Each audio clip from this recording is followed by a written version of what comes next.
গৌরী সীতানাথ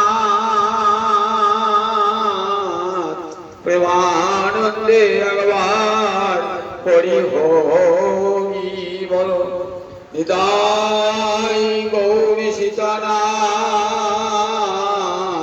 প্রেমানন্দে একবার হরি হরি বলো। বিন্দুবিন্দে চরণে আমার কোটি কোটি দণ্ডবৎ প্রণিপাত। কৃপা পারাবার সজল জলদশেনী রুচির রামাবাণী রাম সুরদমল পঙ্কের মুখ সুরেন্দ্রীর আরাধ্য শ্রুতিগুণ শিখাধীত চরিত জগন্নাথ স্বামী নয়ন পথগামী ভব তুমে জগন্নাথ স্বামী নয়ন পথগামী ভব তুমে জগন্নাথ স্বামী নয়ন পথগামী ভব তুমে। মহাপ্রভু পুরী ধামে নীলাচল ক্ষেত্রে জগন্নাথ মন্দিরে গৌরস্তম্ভের পাশে দাঁড়িয়ে নয়ন জলে ভাসতে ভাসতে এই স্তব করতে। কৃপা পারাবার সজল জলদ সেনী রুচির রমা বাণী রাম সুরদমল পঙ্কের মুখ সুরেন্দ্রীর আরাধ্য শ্রুতিগণ শিখাধীত চরিত জগন্নাথ স্বামী নয়ন পথগামী ভব তুমে। পারাবার মানে সমুদ্র, তাহলে কৃপা পারাবার মানে কৃপার সমুদ্র। গোবিন্দ জগন্নাথ দেখতে কেমন? সজল জলদ ছিল।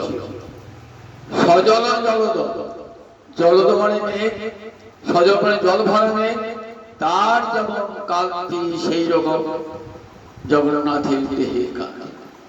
সজল জলদ বর্ণ রুচির, সজল জলদ শ্রেণী বর্ণ রুচির। রমা বাণী রাম, রমা মানে লক্ষ্মী, বাণী মানে সরস্বতী, এই দুজনের অন্তরে তুমি আনন্দ দান করো।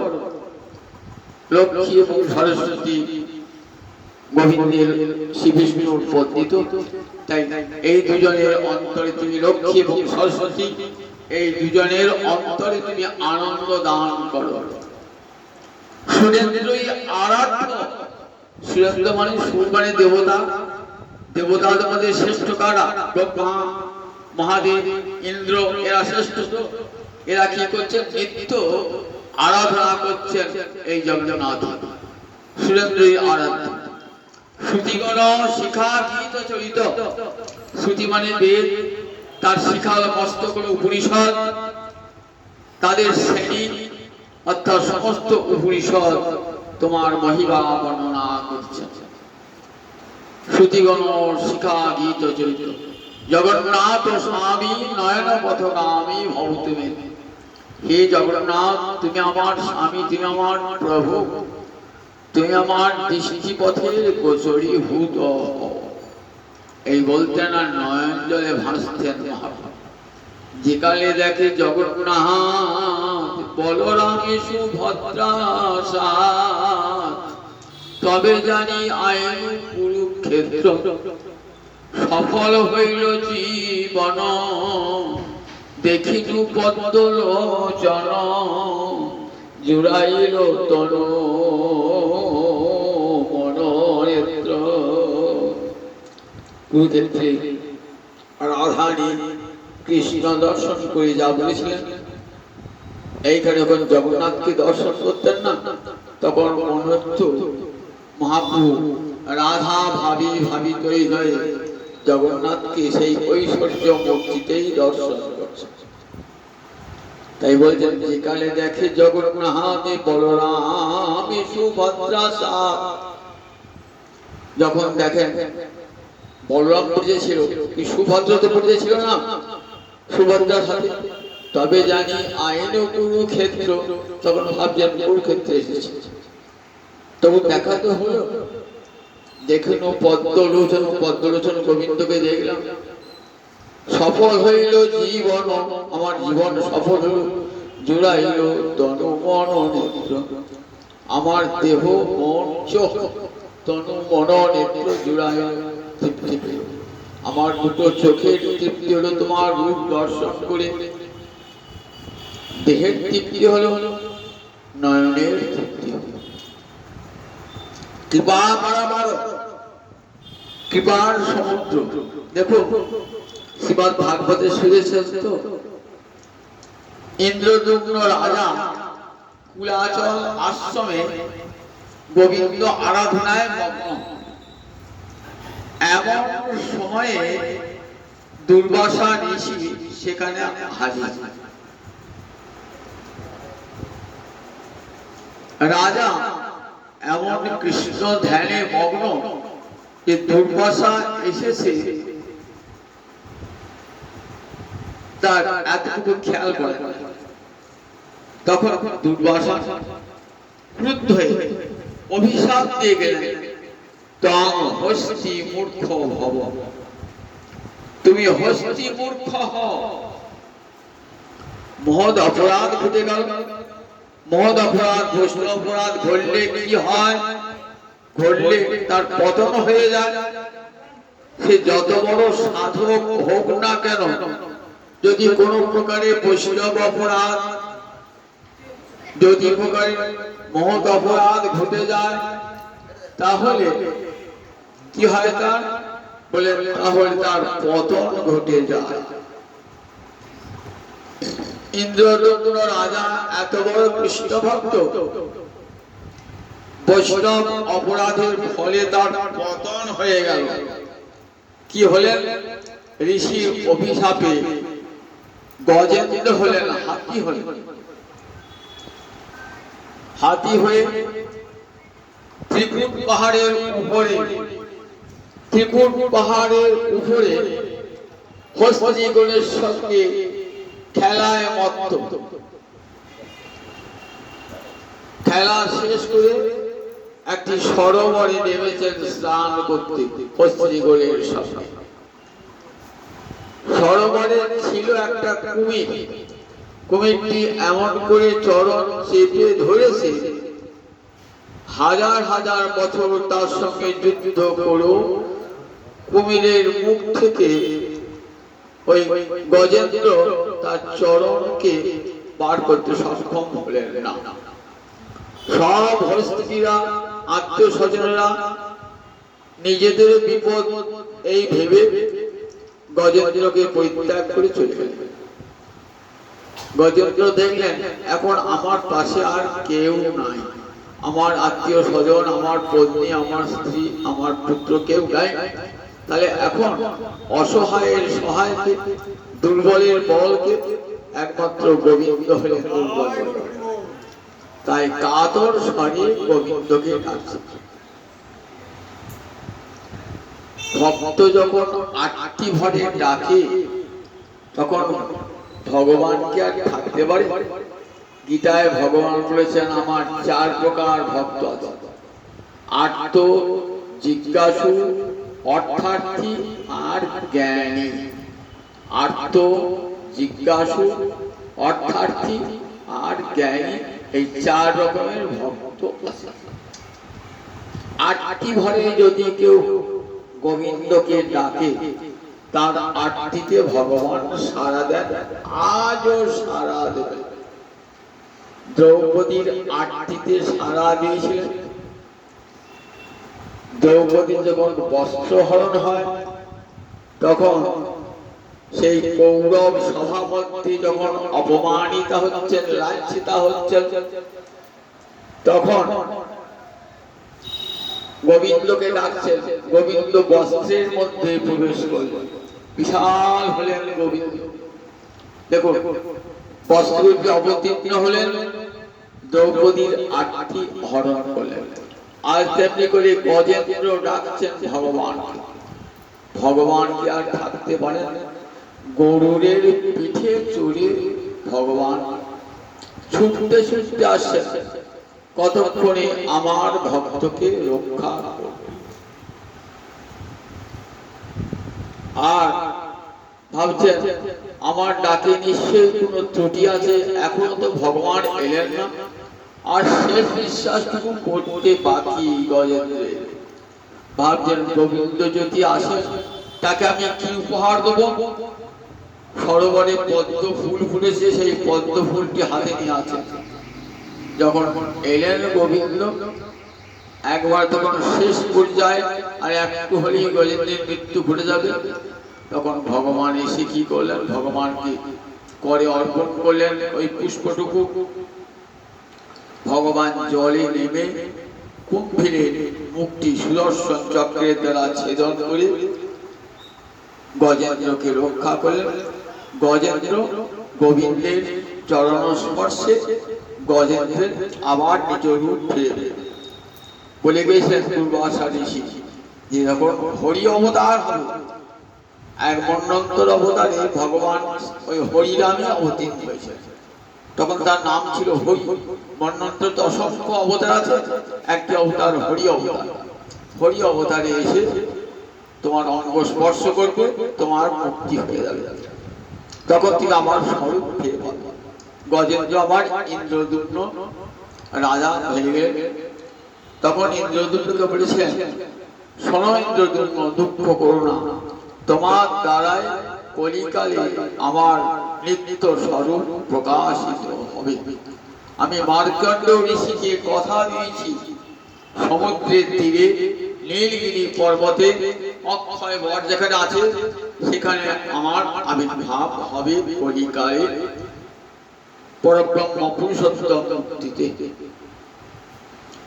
সেই ইন্দ্রদুম্ন রাজা মালব দেশের রাজা। দেখো কত আগে মার্কণ্ডেয় ঋষিকে বলেছেন, মার্কণ্ডেয় ঋষি ভৃগু বংশের ঋষি মার্কণ্ডেয়।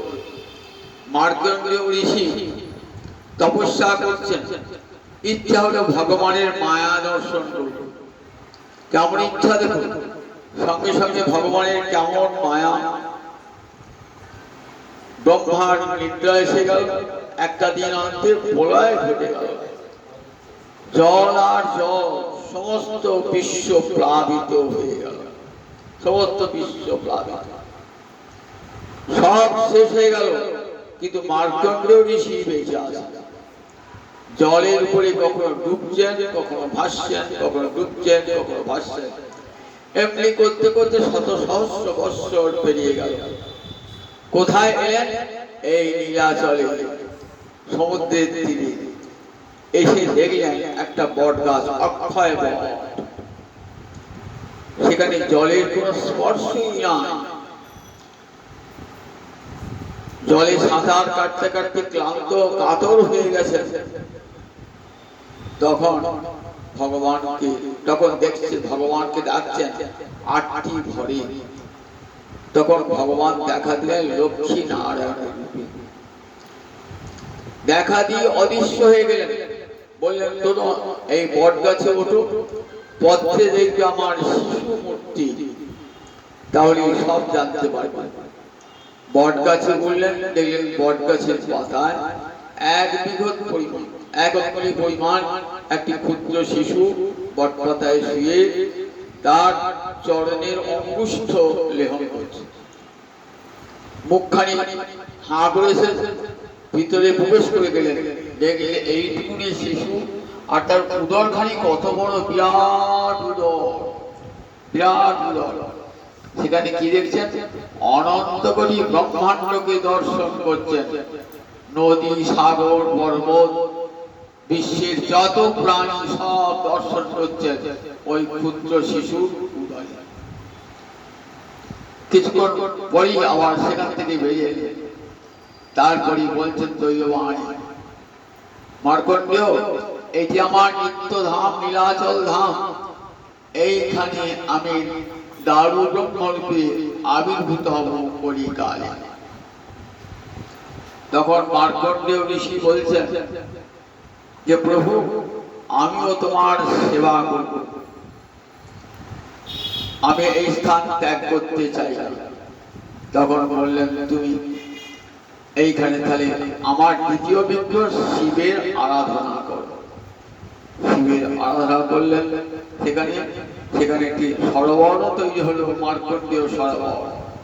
আর যে শিবের আরাধনা করেছিলেন সেই শিবের নাম মার্কণ্ডেয় ঈশ্বর।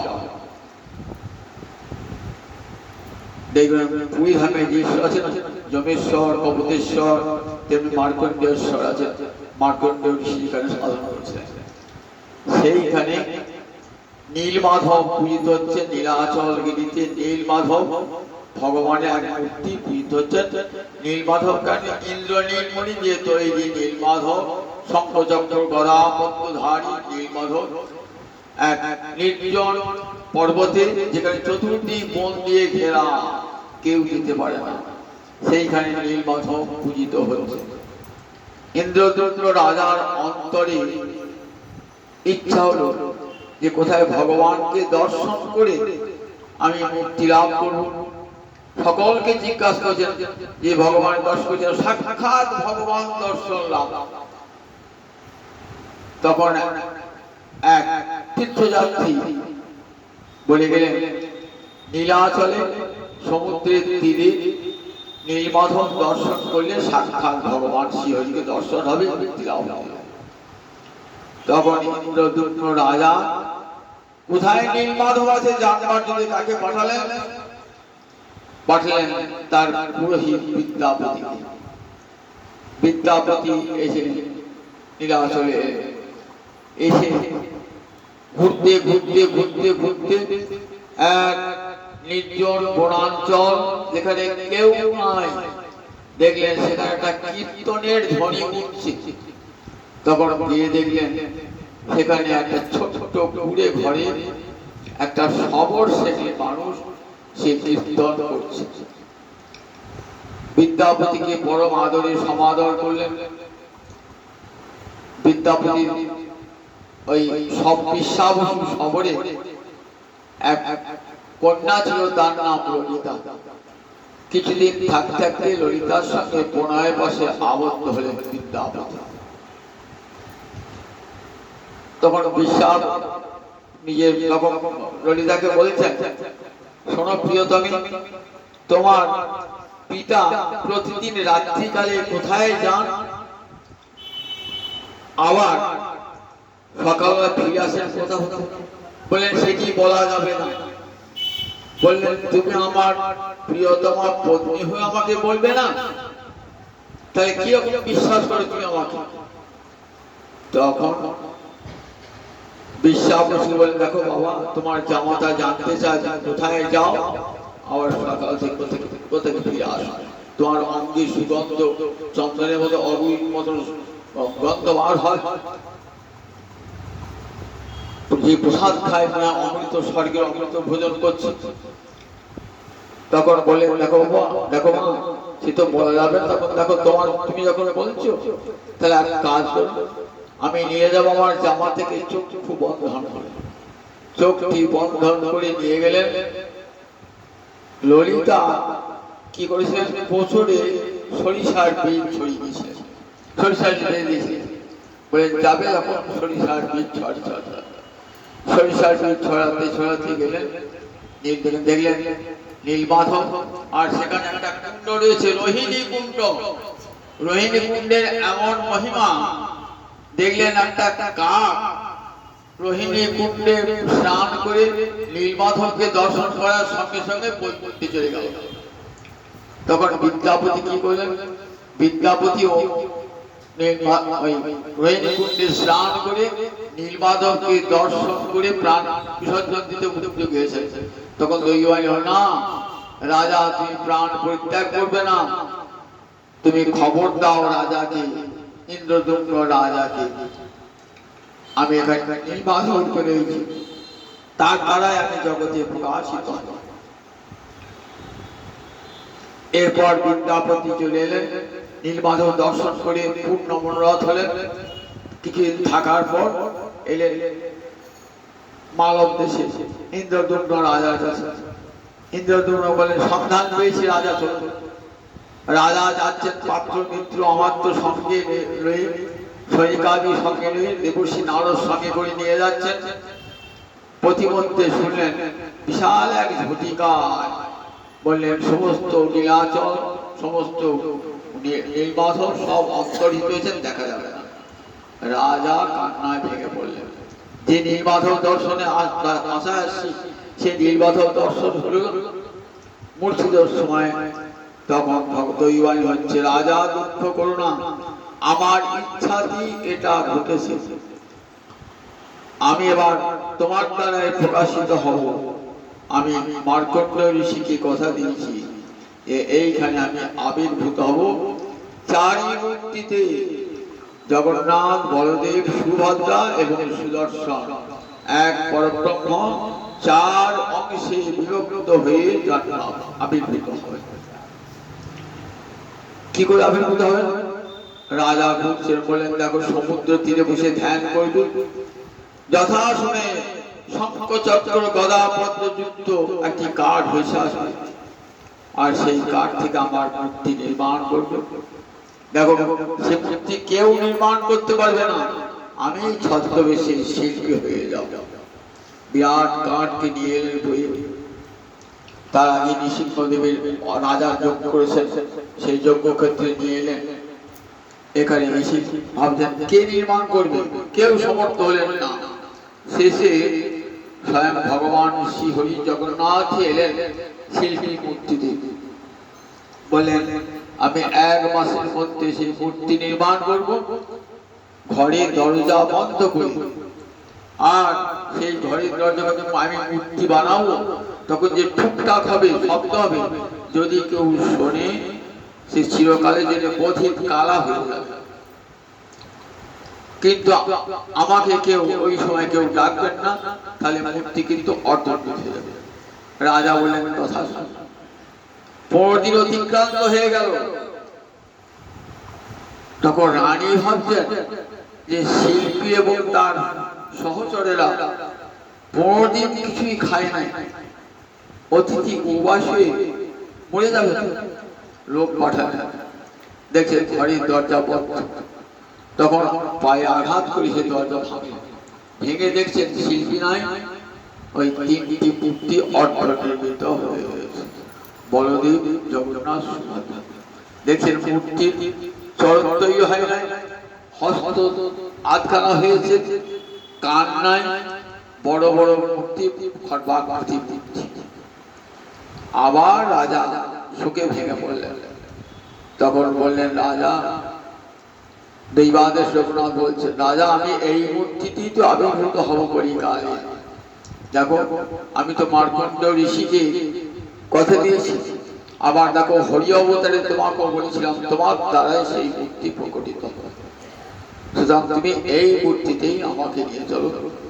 বিশ্বকর্মার তারা বিশাল মন্দির নির্মাণ করালেন। ইন্দ্রদুম্ন রাজা চলে গেলেন কোথায়? ব্রহ্মাকে আনতে গেলেন, ব্রহ্মা যাতে সেই মূর্তির প্রতিষ্ঠা করেন।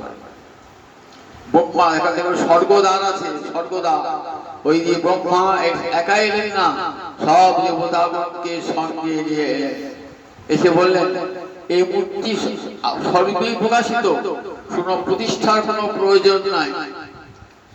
আমি শুধু ওই উপরে চক্রের উপরে একটি ধ্বজা, আমি একটি ধ্বজা বেষ্টন করব।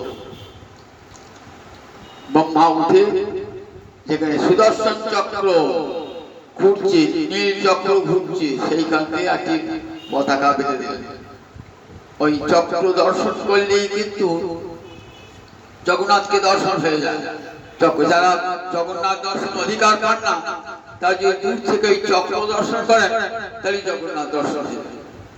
জানেন আপনার হরিদাস ঠাকুর কখনো জগন্নাথ মন্দিরে যেতেন না। মহাপ্রভু বলেছেন তুমি দূর থেকে মন্দিরের চক্র দর্শন করে প্রণাম জানাবে, জগন্নাথ প্রণাম গ্রহণ করবে। রূপ সনাতন উচ্চকোটির ব্রাহ্মণ, উচ্চকোটির ব্রাহ্মণ হয়েও যেহেতু ম্লেচ্ছ রাজার সেবা করেছেন, তো তাই কোনদিন মন্দিরে যেতেন না, জগন্নাথ মন্দিরে প্রবেশ করতেন না।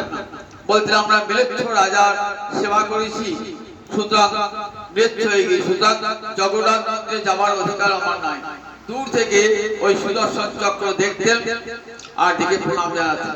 ওই সুদর্শন চক্র আজ রয়েছে, অনেকে দূর থেকে ওই সুদর্শন চক্রকে দর্শন করে প্রণাম জানায় সুদর্শন চক্রকে। সেই সুদর্শন চক্র এমন সুদর্শন চক্রকে উদ্দেশ্য যদি কিছু দেন সেটি জগন্নাথ হয়ে যায়। একটা কাহিনী শোনায়। দাসিয়া বাউনি বলে এক অতি নির্যাতিত লোক ছিল। তার তো সে কি করতো, নিজ হাতে জগন্নাথকে খাওয়াবার ক্ষমতা নাই, তো একদিন এই আষাঢ় মাসের দিনে সে ভালো আম নিয়ে এসেছে জগন্নাথকে খাওয়াবে বলে। আম নিয়ে এসেছে, পুরী যারা পূজারী আছে জগন্নাথে তারা ভাবে দাও আমাকে, দাও আমাকে আবার ঝুড়িটা দাও। ও বলছে না না, আমি কাউকে আমের ঝুড়ি দেবো না, আমি জগন্নাথকে খাওয়াবো। বলে তোমার তো খাওয়ার অধিকার নাই, আমরা ব্রাহ্মণ। বলে আমি খাওয়াবো জগন্নাথকে, দেখো। এই বলে একটি করে আম দিচ্ছে, দেখছি আমটি ফেরত আসে, একটি করে সব 50টি আম দিলেন। কোথায় গেল আমগুলো? বলছি তুমি কি জাদু জানো নাকি? বলে না, জাদু জানি না, স্বয়ং জগন্নাথ হাতে করে গ্রহণ করেছেন এই বিশ্বাস আমরা আছে। আমরা পূজারী হয়েও জগন্নাথের কাছে থেকেও জগন্নাথকে চিনতে পারেন না। আমি জাতিতে বাউনি, নিচু জাতি, কিন্তু আমি জানি যে জগন্নাথ স্বয়ং গ্রহণ করছে। প্রমাণ কি? জগন্নাথ গ্রহণ করছেন। মন্দিরে যান, মন্দিরে যান গেলি বুঝতে পারবেন।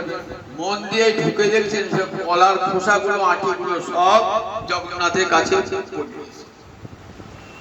অবাক হয়ে গেল সবাই যে দাসিয়া বাউনির হাতে খেলেন ভগবান। ভগবানের কাছে কোনো জাতি বিচার নাই।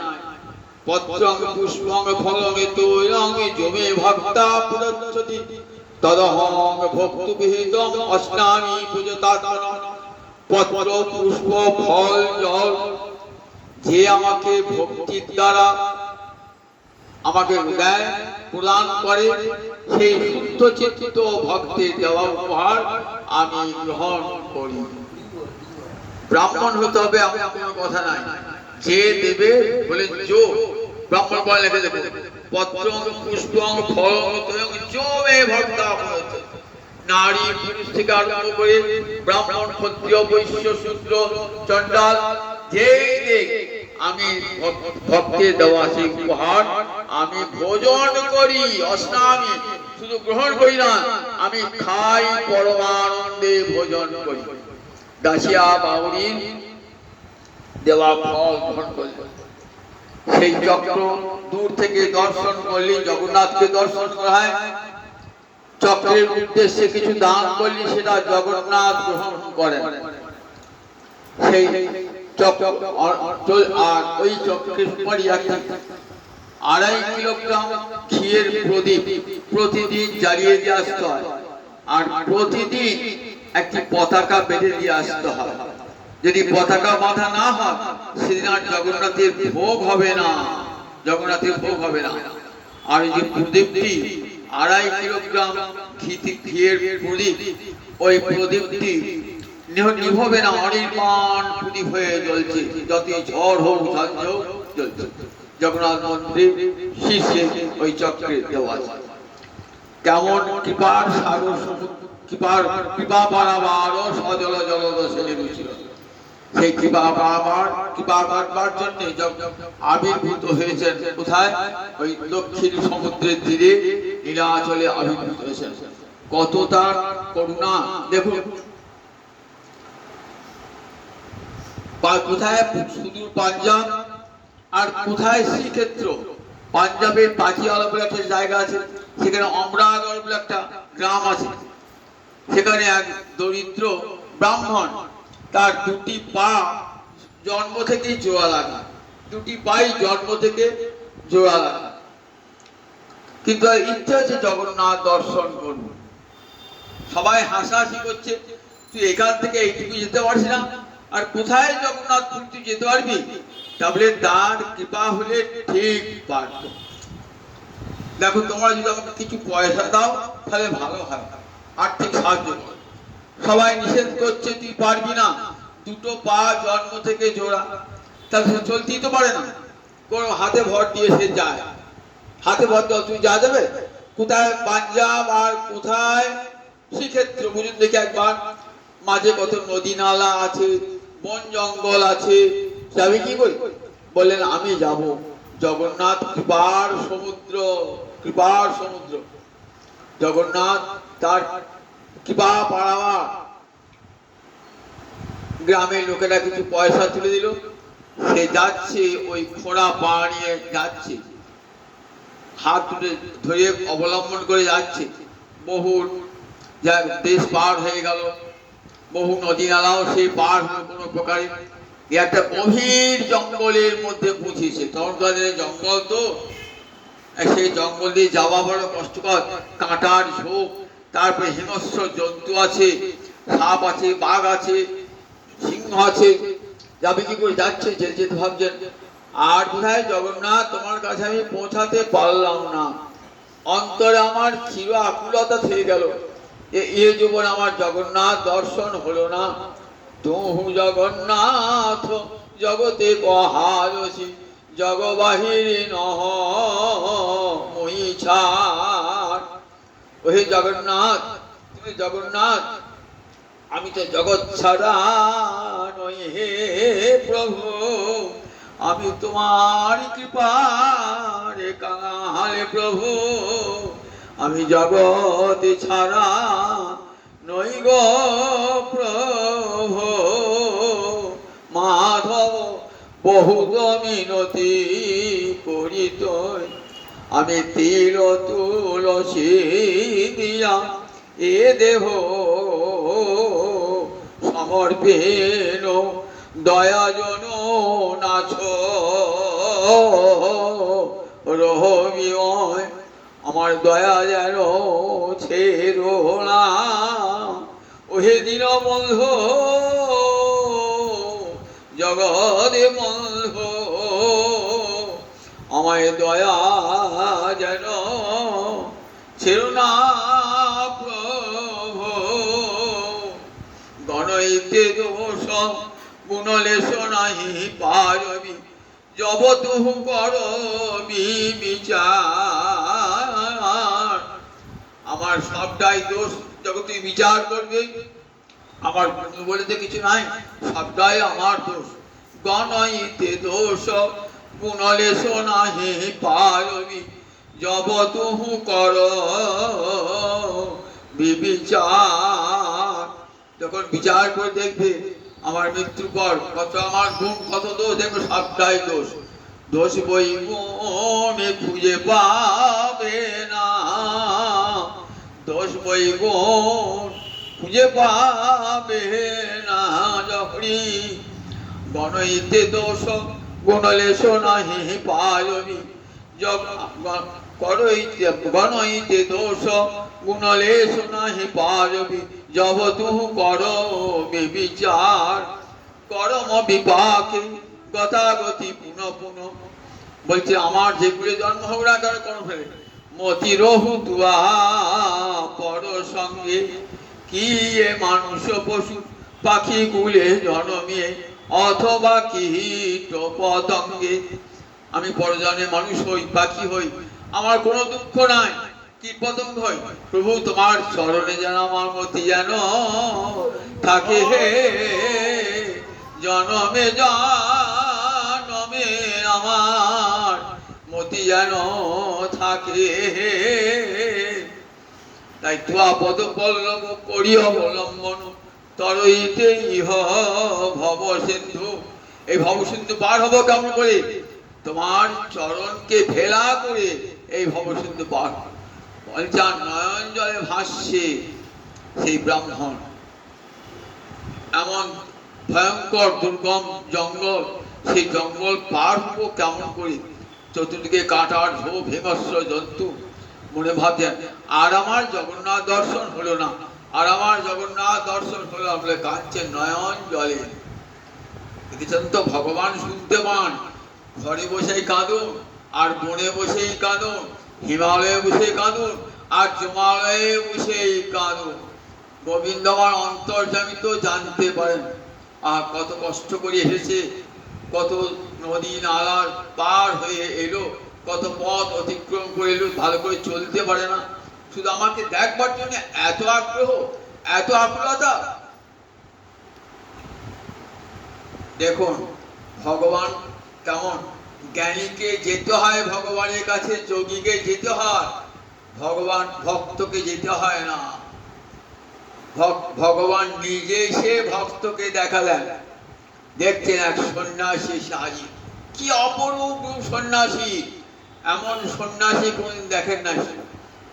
অঙ্গতে দুটি বার হচ্ছে, কে বলছে তুমি যাবে কি করে জগন্নাথ দর্শন করবে? এই গভীর বন জঙ্গল পার হয়ে বলছে ঠিকই কি হে সন্ন্যাসী, আমায় কৃপা করুন, আপনি চরণের ধুলা দেন, তাহলে আমি ঠিক বন পার হয়ে যাব। আমাকে জগন্নাথ দেখতেই হবে। জগন্নাথ না দেখে তুমি যাবে না? বললেন না, জগন্নাথ আমাকে দেখতেই হবে। যেমন আটটি দেখুন, যদি ধরে থাকেন না তাহলে কোনো দিনই একদিন না একদিন দর্শন হবেই হবে। জগৎকে শিক্ষা দিচ্ছেন, পুরী ছুঁয়ে থাকো, রামদাস বাবাজি বলতেন, ঠিক একদিন না একদিন দর্শন হবে। দেখা কি করেছেন, গুরুচরণকে আশ্রয় করি বুঝাচ্ছেন যে একদিন না একদিন জগন্নাথের দর্শন হবে। দেখছেন সন্ন্যাসী নয়, সন্ন্যাসী জগন্নাথ মূর্তিতে আবির্ভূত। বললেন শোনো ব্রাহ্মণ, তোমার আটটিতে আমি তোমাকে দেখা দিতে এসেছি। আমি আমার ভক্তকে দেখা দেওয়ার জন্য ছুটে আসি গোলক থেকে বৈকুণ্ঠে। দেখো ধ্রুব তো 5 বছরের বালক, সে কিছুই জানে না, শুধু নয়ন জলে ভাসছে হে গোবিন্দ দয়া করো বলে, তার মায়ের শিক্ষায়। দেখো ধ্রুবকে আসতে পেরেছে আমার কাছে, আমি গিয়ে দেখা দিয়েছি ধ্রুবকে, আমার ভক্তকে আমি নিজে গিয়ে দেখা দিই। তাই তোমাকে দেখা দিতে এলাম, তোমাকে আর যেতে হবে না শ্রীক্ষেত্রে, তুমি এইখানে আমার দর্শন পেলে। বলছেন যে প্রভু তুমি যাকে আমাকে দর্শন দিলে, লোকে তো বিশ্বাস করবে না, লোকে বলবে ও শ্রীক্ষেত্র যেতে পারে না, জগন্নাথ দর্শন হয় নাই, মিছে কথা বলছে। তাহলে এমন কিছু কৃপা করো প্রভু, যাতে আমি লোকের কাছে মিথ্যাবাদী প্রমাণিত না হয়। তখন কি করলেন, তখন সেই জগন্নাথ, সেই সন্ন্যাসী জগন্নাথ তার চরণটি দিয়ে ওই ব্রাহ্মণের জোড়াচরণ থেকে চরণ উপরে হাঁটুর উপরে পাটি দিলেন, সঙ্গে সঙ্গে দুটি পা ছেড়ে গেল, আর অপূর্ব সুন্দর দেহ হলো, অপূর্ব সুন্দর। সেইখানে প্রসাদ দিলেন, খুব আনন্দে। এবার দেখছেন, এইবার পায়ে হাঁটতে পারতেন না তো, এবার হেঁটে হেঁটে আসছেন। বললেন তুমি গেয়েছে জগন্নাথ? বললেন হ্যাঁ জগন্নাথ। ও যাও নাই? বললেন যে গেয়েছে, তার প্রমাণ দেখো। আমার তো পা তোমরা জোড়া রেখেছি, দেখছো এখন দুটো পা আমার পৃথক, স্বাভাবিক মানুষের মতন পা আমার, এমন মুখ দেখেছিলে, দেখো জগন্নাথের কৃপাতি না পায়। সবাই অবাক হয়ে, সত্যি তো একটা জোড়া লাগা পা কি করে দুটো পৃথক হয়ে গেল, সম্পূর্ণ সুন্দর বলিষ্ঠ দেহ প্রাপ্ত হলো। তখন তখন তারা বিশ্বাস করলেন। ওই গ্রামেতেই জগন্নাথের মূর্তি নির্মিত হলো, আজও সেই অমরাগড়ে জগন্নাথের মন্দির আছে, ওই ব্রাহ্মণকে কৃপা করেছিলেন বলে। এমন কৃপা জগন্নাথ, কৃপা পারাবার সজল জলদশরী। আর একটি কাহিনী শোনায়, কালিসা মহাপাত্র বলে এক পূজারী, পরম হরিভক্ত এবং জ্ঞানী বিদ্বান, প্রতিদিন রামায়ণ মহাভারত ভাগবত পাঠ করতেন, প্রতিদিন নয়ন জলে ভাসতেন, পাঠ করতেন আর জগন্নাথের সেবা করতেন। তা একদিন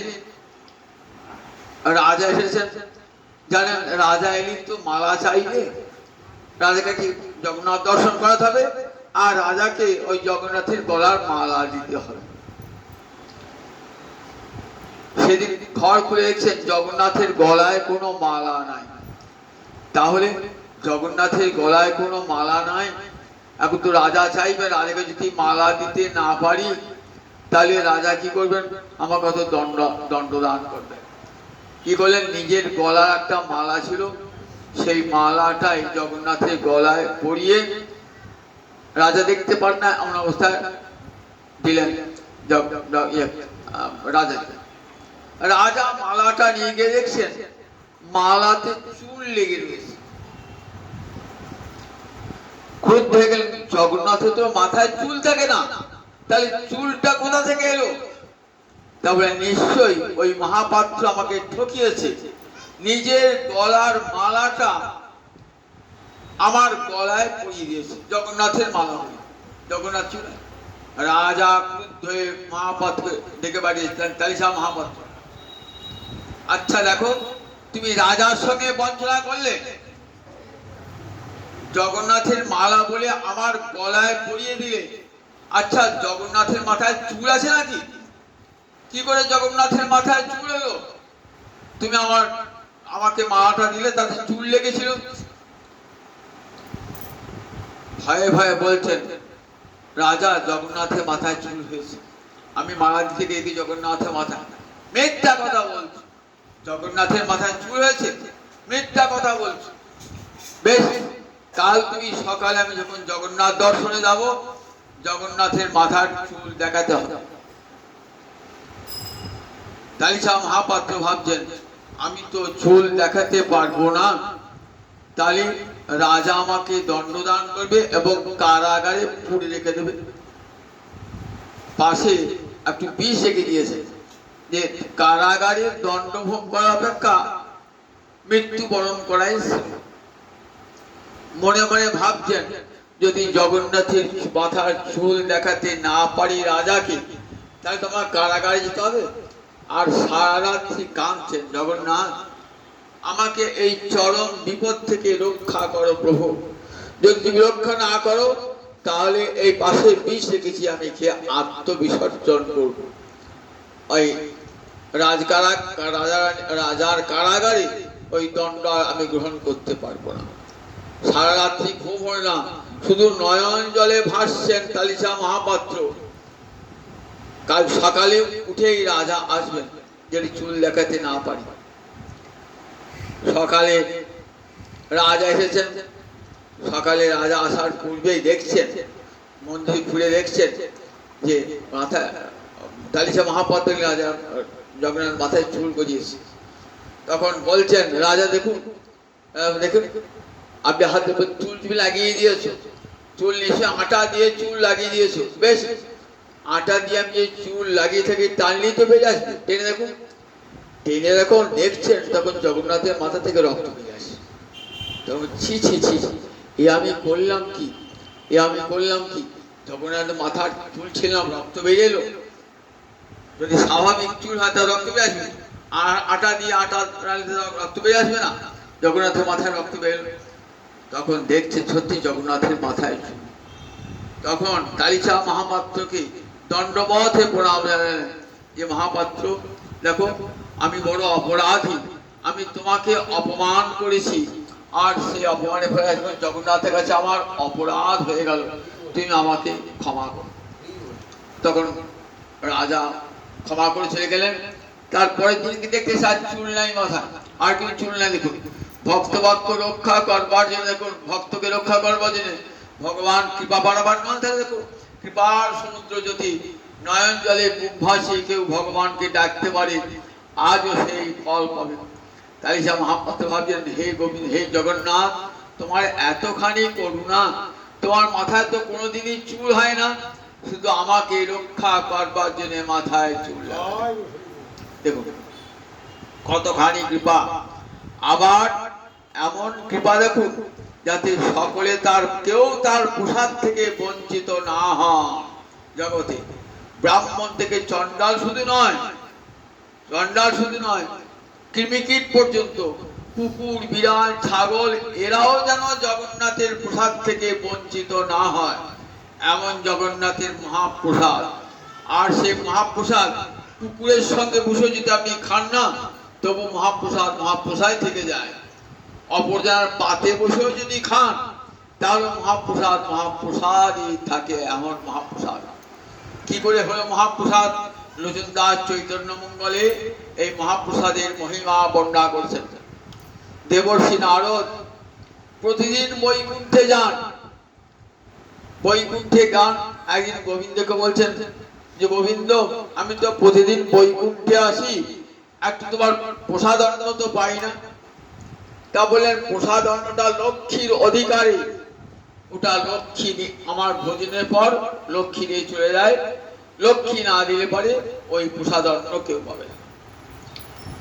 তাহলে কি করতে হবে? লক্ষ্মীর সেবা করতে হবে, লক্ষ্মীকে প্রসন্ন করতে হবে, তবে পাবে ওই প্রসাদ অন্ন। লক্ষ্মীর সেবা করতে গেলে আমার তো পুরুষ দেহ, সে দিয়ে লক্ষ্মীর সেবা করবো কি করে? সব রকম সেবা তো সম্ভব হবে না।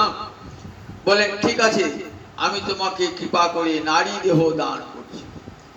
নারদ নারী দেহ প্রাপ্ত হলো, নারী দেহ প্রাপ্ত হয়ে নারদ সেবা করতে লাগলেন লক্ষ্মী। লক্ষ্মী প্রসন্ন হলেন, বললেন তুই কি বর চাস বল দাসী? বললেন জগন্নাথ খাওয়ার পর যে প্রসাদ অন্ন আপনি নিয়ে যান, ওই প্রসাদ অন্নের কণিকা আমাকে দিতে হবে। বলে না যে সেটা প্রভুর বারণ আছে, প্রভুর বারণ আছে, আমি তোমাকে দেবো কেমন করে? জগন্নাথ এসে নারায়ণকে বলছে, নারায়ণ তোমার প্রসাদ চাইছে আমার দাসী। তা বলে ঠিক আছে, তুমি তো নিষেধ করেছো, আমি কি করে তোমার নিষেধাজ্ঞা অমান্য করি? বলে এক কাজ করো, আমি যখন অন্ন গ্রহণ করবো না, তুমি থালাটি নিয়ে যাবে তো, আমি যেন দেখতে না পাই এমন করে তোমার দাসীকে ওই প্রসাদ। তখন নারায়ণী লক্ষ্মী করলেন কি, ওই রাজা যাতে নারায়ণ যাতে দেখতে না পায়, নারায়ণী অগোচরে প্রসাদ দিলেন নারদ।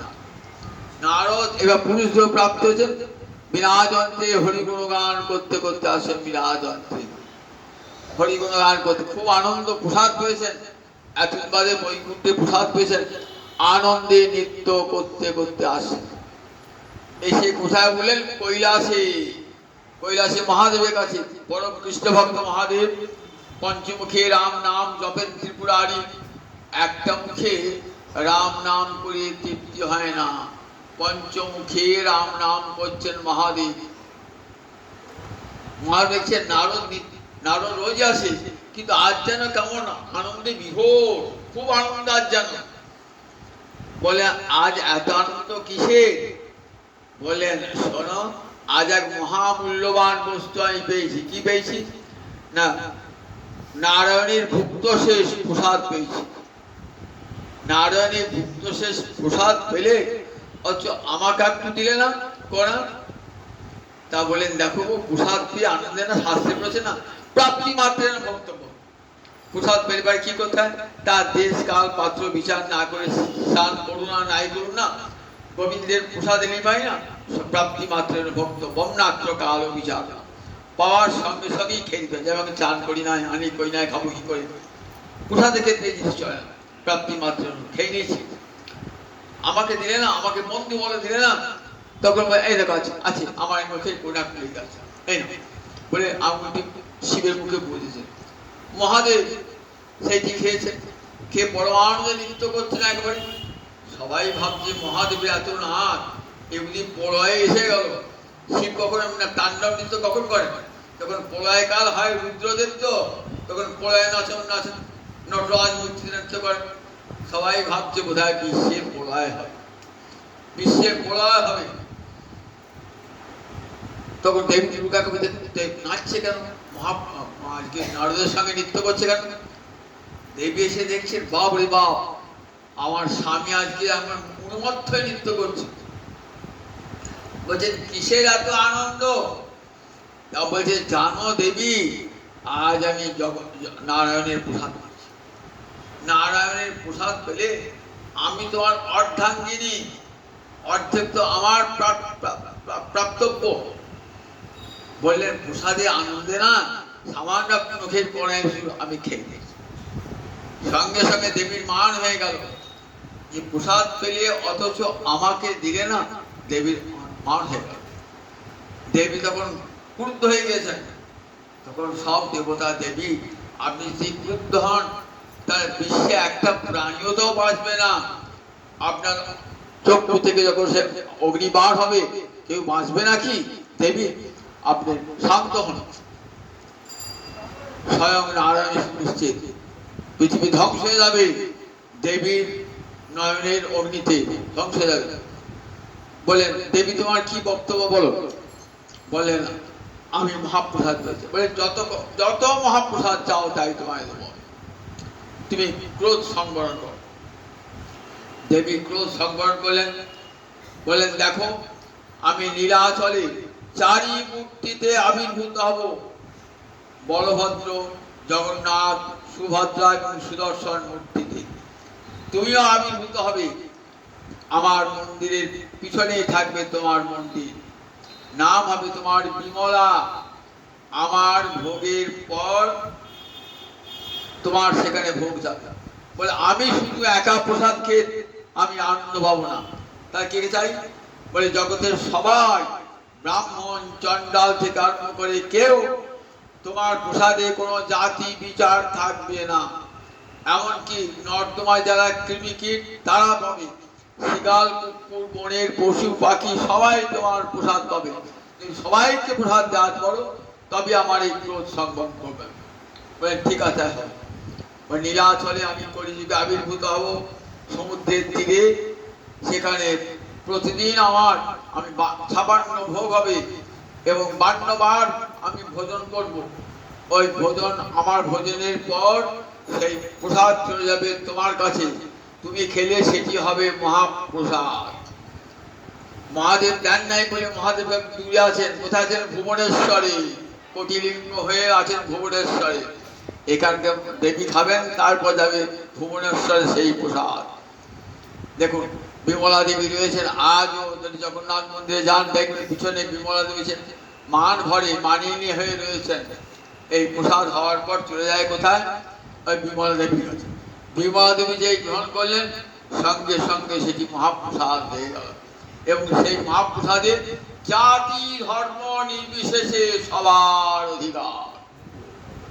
বিমলা দেবীর জন্য জাতি ধর্ম নির্বিশেষে সবার অধিকার এই মহাপ্রসাদে। তাই দেখুন এমন মহাপ্রসাদের করুণা, সেই মহাপ্রসাদ আজও আছে। আমাদের মহাপ্রসাদে বিশ্বাস নাই, মহাপ্রসাদে গোবিন্দে নাম ব্রহ্মণী বৈষ্ণবে স্বল্প পুণ্যবতাঙ্গের আজন বিশ্বাসও নেই বোঝায়। সেই মহাপ্রসাদ আজও আছে, কিন্তু আমাদের বিশ্বাস নাই। মহাপ্রসাদ গ্রহণ করলে কি হয়? শরীরের সমস্ত রোগ ব্যাধি দূর হয়ে যায় এবং মহাপ্রসাদের দীর্ঘ আয়ু লাভ করে, মহাপ্রসাদে কৃষ্ণ ভক্তি লাভ হয়। এই বিশ্বাস তো আমাদের নাই। বিশ্বাস সেই মহাপ্রসাদে আছে, বিশ্বাসটুকু না করার জন্য ফলটা হয় না।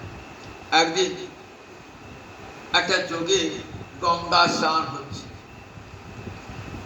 চতুর্দিকে আর কিছু যোগ না, সেদিকে চূড়ামণি যোগ। চূড়ামণি যোগ কাকে বলে?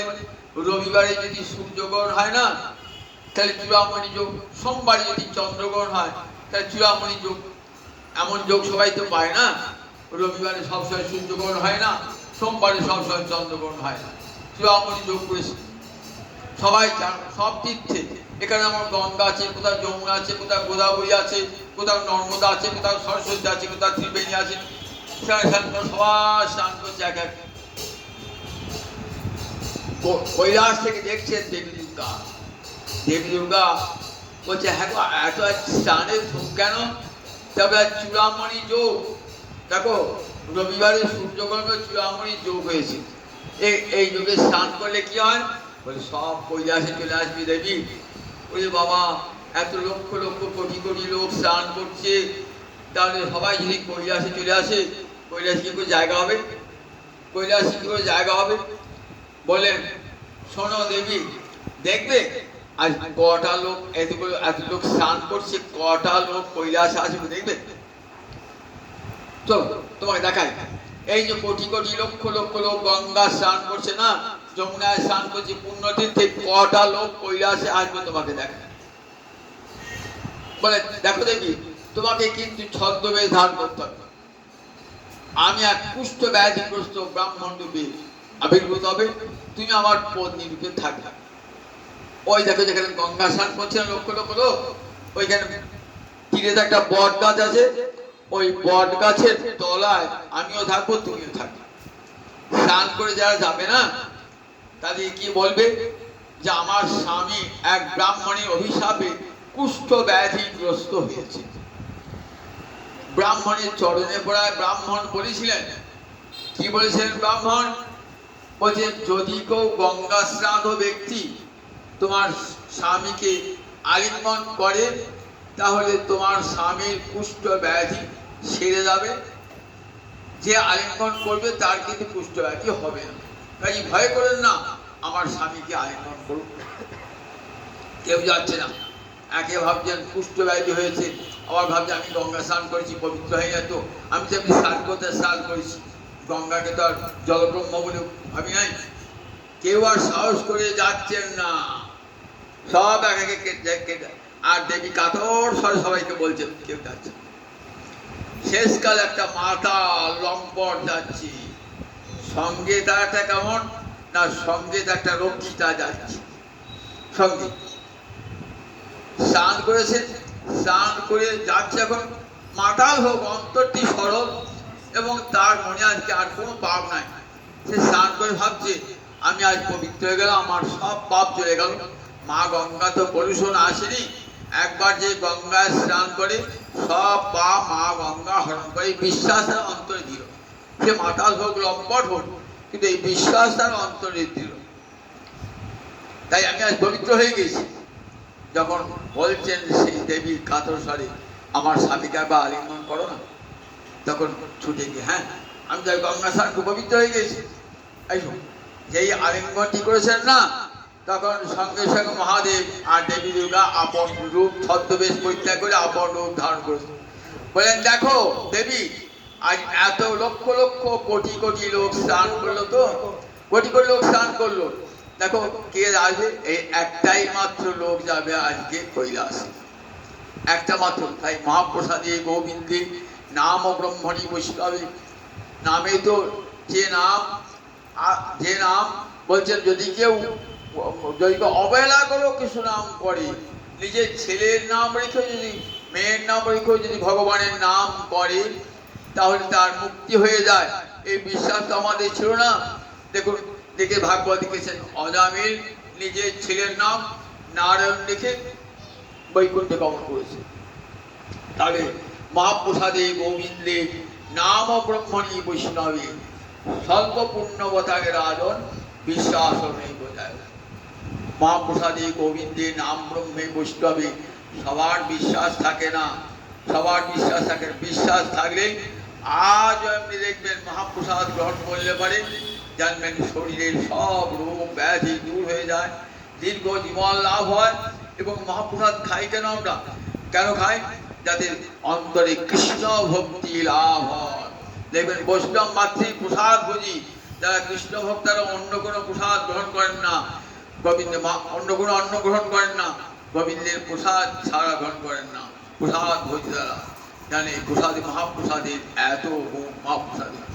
তাই দেখুন কৃপা পারাবারও, সেই কৃপা পারাবার জগন্নাথ এসেছেন জগতে যাতে প্রসাদ গ্রহণ করে সকলে কৃমিকীট পর্যন্ত উদ্ধার প্রাপ্ত হয়। আমরা রঘুনাথ দাস গোস্বামী যখন পুরীধামে নীলাচলে থাকতেন, কি খেতেন? মহাপ্রভু বলেন আনন্দবাজারে দাঁড়াবে না, কার তোমাকে কি ভাববে? ভাবে বড় লোকের ছেলে তো ভালো ভালো খাবার দেবে, তুমি কি করবে? ছেড়ে দিলেন, আর দাঁড়াতেন না। সিংহদারে ভিক্ষাবৃত্তি বেশ্যারও আচার শুনিয়ে আর দাঁড়াতেন। কি করতেন? পচা অন্ন ফেলতেন নর্দমায়, আর সেই নর্দমার অন্ন তুলে জল দিয়ে ধুয়ে লবণ দিয়ে খেতেন। রঘুনাথ দাস গোস্বামী রাজার ছেড়ে খেতেন জগন্নাথের পুরা। একদিন সর্বদামোদর কেঁদে খেলেন, মহাপ্রভু জানতে বলেন, মহাপ্রভু দেখো এমন অমৃত খাও, আমাকে দাও না বলে মহাপ্রসাদ ওই রঘুনাথ দাস গোস্বামী হাত থেকে কেড়ে খেয়েছে। তাই দেখুন মহাপ্রসাদের এত মহামহিমা, জগন্নাথ দেব কৃপা করে সকলকেই মহাপ্রসাদে অধিকার দান করেছেন মহাপ্রসাদে। তাই মহাপ্রভু কাঁদছেন জগন্নাথ মন্দিরে দাঁড়িয়ে, যেই গৌর সেই কৃষ্ণ সেই জগন্নাথ বাসুদেব বস করে বাসুদেব ঘোষ বলছেন দেখো যে কৃষ্ণ সেই গৌর সেই জগন্নাথ। আজ গৌরহরি নিজেকেই দর্শন রাধাভাবে ভাবিত হয়ে দর্শন করছেন জগন্নাথকে, আর নয়ন জলে ভাবছেন, হাসছেন। রাধানী যেমন নিজ কুঞ্জে গোবিন্দকে দর্শন করে আনন্দের পাথার বইল রাধারানী অন্তরে। ঠিক তেমনি আজ গুন্ডিচা মন্দিরে জগন্নাথ দর্শন করছেন, আর রাধা ভাবে ভাবিত গৌরাঙ্গ হই আমার নয়ন জলে ভাসছে, নয়ন জলে বহুদিন পর বধুয়া এলে দেখা না হইত পরানো গে। নয়ন জলে রাধারানী যেমন গোবিন্দকে দর্শন করে বলেছেন, ভাব সম্মেলনে পদচর্যা লিখেছেন, বহুদিন পর বধুয়া এলে দেখা না হইত পরানো গে। কতদিন বাদে এলেন প্রাণ বলব প্রাণনাথ, দেখা না হইত পরানো গেলে প্রাণ চলে গেলে, বলে পাঠিয়া যাইত পাশানো হলে। দেখো অবলা বলি, এইসব দুঃখ সহিন অবলা বলি, অবলা বলে এত দুঃখ সহ্য করলাম, যদি পাষাণ হতো করে দুঃখিনীর দিন দুঃখেতে গেল, মথুরাপুরে ছিলে তো ভালো। দুঃখিনী আমি রাধারানী, আমার তো দিন হয়ে গেল, বলো বলো বলো তোমার কুশল বলো, তোমার কুশলী কুশল মানি, আমি এসব দুঃখ কিছু না করি। আমার নিজের দুঃখকে আমি দুঃখ বলে ভাবি না, বলো বলো বধু কুশলে বলো, তোমার কুশলে কুশল মানি, আমি এসব দুঃখ কিছু না গনি। এই 9টি দিন কুঞ্জে পেয়েছেন তো, মহাপ্রভু নয়ন জলে ভাসছেন, আনন্দের সীমা নাই। ঠিক রাধারানী আপন কুঞ্জে গোবিন্দকে পেয়ে যেমন আনন্দ করেছিলেন, ঠিক তেমনি করে আমার গৌরহরি আজ কাঁদছেন নয়ন জলে বুক ভাসিয়ে জগন্নাথ গুন্ডিচা মন্দিরে জগন্নাথকে দর্শন করে। সেই জগন্নাথ কৃপা পাড়াবার সজল জলদ শ্রেণী রুচির রমাবাণী রাম স্ফুরদম কঙ্কে রুহ মুখ সুরেন্দ্র আরাধ্য সুচিগণ শিখা গীত চরিত জগন্নাথ স্বামী নয়ন পথগামী ভব তুমি, জগন্নাথ স্বামী নয়ন পথগামী ভব তুমি, জগন্নাথ স্বামী নয়ন পথগামী ভব তুমি। জয় জয় হো জগন্নাথ শচির নন্দন, ত্রিভুবনে পরে যাহার চরণ বন্দন, নীলাচলে শঙ্খ চক্র গদা পদ্ম ধর, নদিয়া নাগরে তোমার দণ্ড কমণ্ডল উপর। সেই গৌর সেই কৃষ্ণ সেই জগন্নাথ, বাসুদেব ঘোষ কহে জুড়ি দুই জয় গৌরী জয় জগন্নাথ, জয় গোবিন্দ জয় বলদেব সুভদ্রা। সকলের চরণে কোটি কোটি প্রণাম জানিয়ে, সমস্ত ভক্ত করে কোটি কোটি প্রণাম জানিয়ে আজ এইখানে হরিকথা আর বিরতি। জয় নিতাই জয় নিতাই।